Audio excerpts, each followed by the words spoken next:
Hello family, it's such a great pleasure to have you back here on the Lovey Star channel, and if this happens to be your first time stopping by, warmest welcome to you. Today I'm sharing with you how I make my tea bread recipe.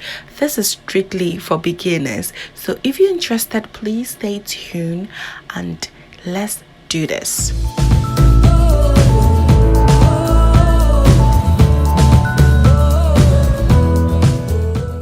So this recipe has a very few ingredients, and I bet you have all of them in the house. Let's go through it one after the other.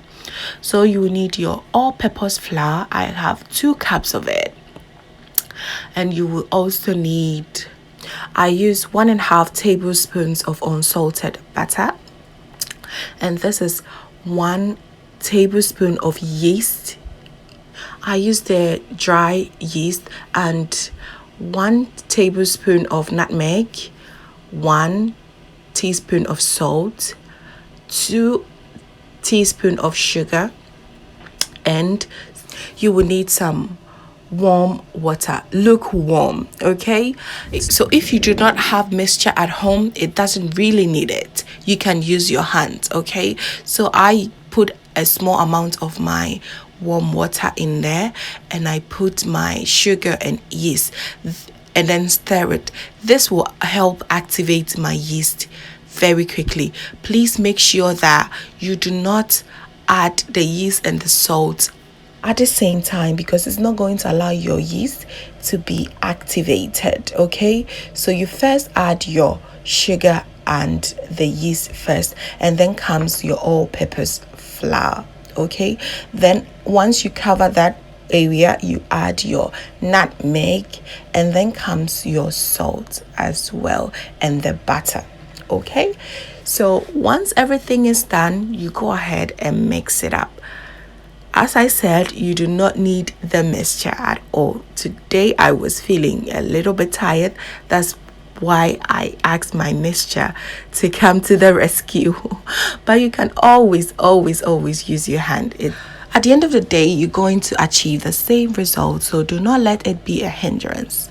Just use your hand if you don't have a mixture. Okay, so here you have to add the water slowly.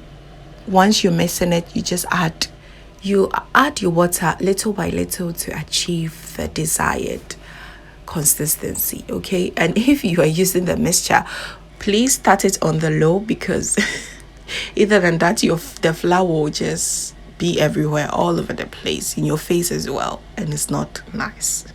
Okay, you start it by slowly, and then you increase the speed as it's going on. Okay, so yes, at a certain point you have to really speed it so that you do not even need to knead it afterwards for a very long time, because it has been pretty much mixed well, so you do not have to do a lot of work afterwards. Okay, so yes, this is your desired consistency. Very sticky, but yet it will not stick in your hand. Okay, so once you've achieved that, you go ahead and clean your surface. Make sure it's really very dry.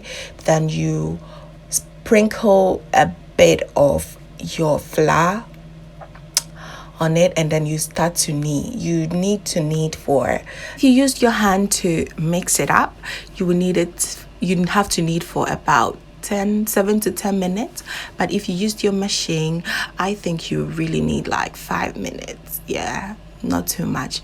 It's just a little bit of workout, and it's so much fun to do. Okay, so once it's done, you do not need to prove this. As the first bread recipe, you needed to make it rise for 2 times, but this recipe you do not need it. That is what even makes it a lot more easier. So I just go ahead and divide my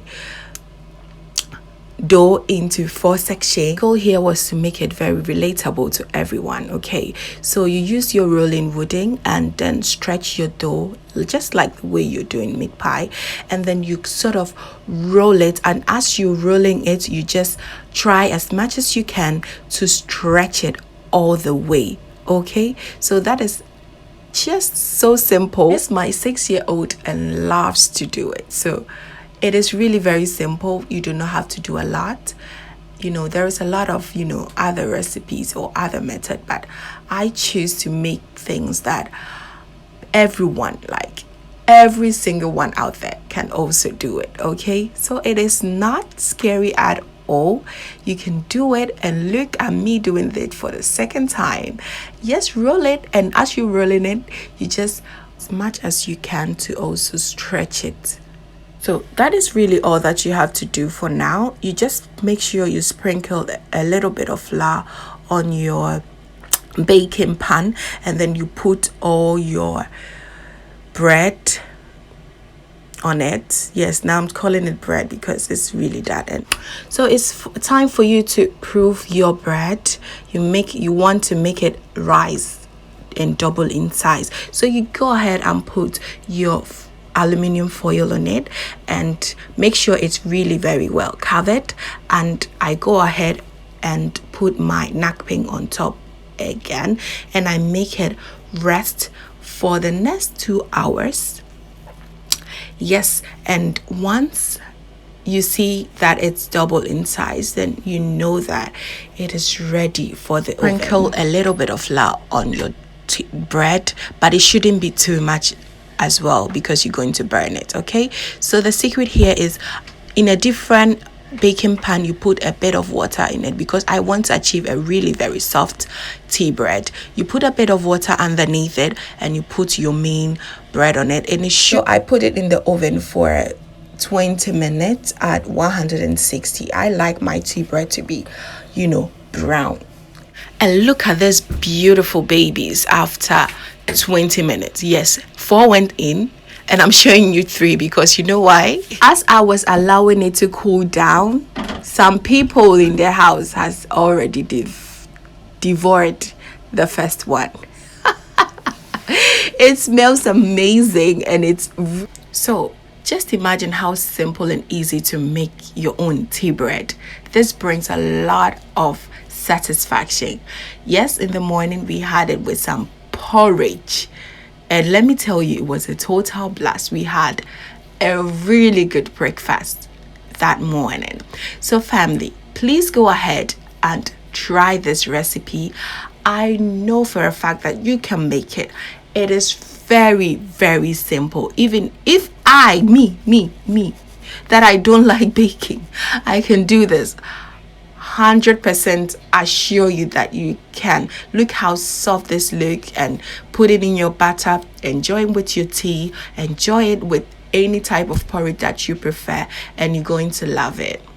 Give your girl a thumbs up if you enjoyed this recipe, and make sure you try it. If you crave it, go into the kitchen and do some magic. You can. And if you're new here, please make sure you subscribe and join the happy family.